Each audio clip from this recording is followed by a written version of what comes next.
Hi, today I'm sharing some ideas from contemporary Continental philosopher Byung-Chul Han's book, The Burnout Society. What is the inevitable result of a society that is so obsessed with achievement and productivity that enough is never enough? For Byung-Chul Han, the answer is burnout. Han thinks that one of the hallmarks of contemporary society is an excess of positivity and a collapse of negativity. Well, in previous ages, it might have been fair to say that what most threatened society was the intrusion from outside others, or at least that's what society liked to tell itself, right? There was a fear of the outside intruding. Nowadays, there is an excess of positivity from within, what he calls an infarction rather than an infection. We are now living in an age where there's an infarction or kind of blockage of the artery from within, right? That is characterized by neuronal illnesses such as burnout and depression. Our age, he says, is marked by the disappearance of otherness and foreignness. Everything becomes like everything else. Otherness is replaced, he says, with difference. Instead of the foreigner, we have the tourist, we have the consumer. And in making this argument, Han is resisting a Foucauldian analysis of the disciplinary world that Foucault talks about in his work on disciplinary power. For Foucault, a disciplinary society is premised on making subjects obedient and on othering those figures within the society that are not obedient, such as, quote, criminals and madmen. And the disciplinary society is also identified with a negative, you may not do this. So it's governed by a no. Han says that this is not the way that society works today. Instead of a disciplinary society, we have an achievement society where subjects are included not to be obedience subjects, but to be achievement subjects. We each are pressured to be entrepreneurs of ourselves and have an unlimited can, right? So instead of this, you may not, that we find in disciplinary society, there is a, you can do this, right? You can stay an extra hour at work, right? You can have a job as a professor, but also do these YouTube videos and a podcast and a zillion other things. See, that's my achievement subject on the line, right? We're obsessed with neuroenhancement and performance, right? We become performance machines. And it doesn't require an outside eye to discipline us and to make sure that we are entrepreneurs of ourselves.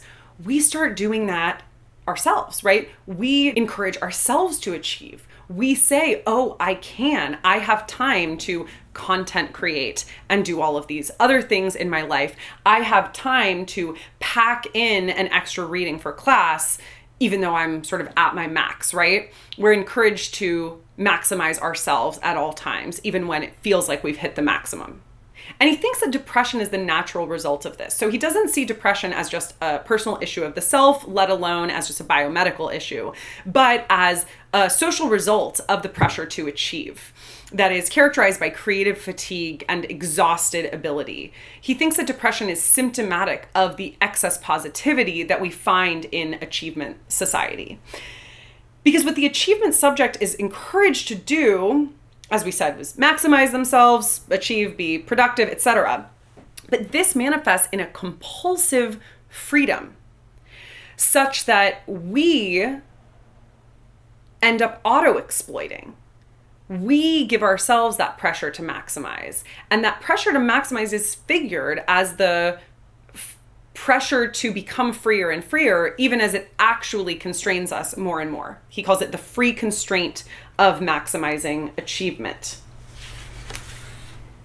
And he says that, one of the things that happens in this achievement society is that things also become a lot more efficient, because it's much more efficient to have an achievement subject who's constantly saying, I can do this, than it is to have a disciplinary society where you say to another person, you should do this or you should not do that, right? This auto-exploitation and excess of positivity that we find through the I can of achievement society is maximally efficient, which is, of course, what capitalism loves.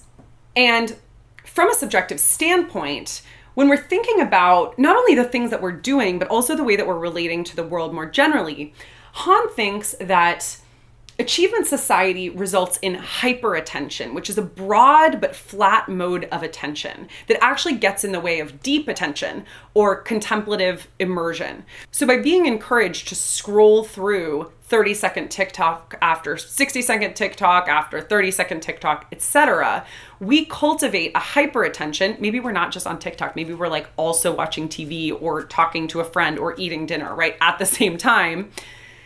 We prevent ourselves from developing the skills of contemplative immersion, really dropping into experience. We have an excess of stimuli at all times, and this radically changes the structure and economy of attention. Perception becomes fragmented and scattered. He says that multitasking does not represent civilizational progress. In fact, multitasking happens all the time among wild animals. So he thinks multitasking and this hyperattention is actually a form of regression. What marks humans is our capacity for contemplative immersion, but our contemporary society encourages us to constantly forego that contemplative immersion. He uses video games as an example of hyperattention too, this broad but flat mode of attention. And he says that actually playing a video game is very similar to, quote, the vigilance of a wild animal. Whereas with contemplation, this contemplative immersion, the basic mood is marveling at the way things are, taking things as they come, and also in a way that involves a deep kind of focus. One thing that Han wants to preserve is the ancient notion of the vita contemplativa, the life of contemplation that comes through such immersion, such wonder at the way things are. Because what happens with hyperattention and also with hyperactivity is that we become passive. And this might seem paradoxical at first, and it is indeed paradoxical at first, to associate hyperactivity with passivity. But Han thinks that that's precisely what happens. We have such a lack of interruption or between times that we don't have time to regroup and decide how we want to act, let alone actually act. We're kind of caught in this cycle, this rat race of pseudo action that renders us passive. He says very vividly that each of us comes to carry a work camp inside. In being our own workers, we forego not only contemplative immersion, but also freedom and the chance for genuine activity.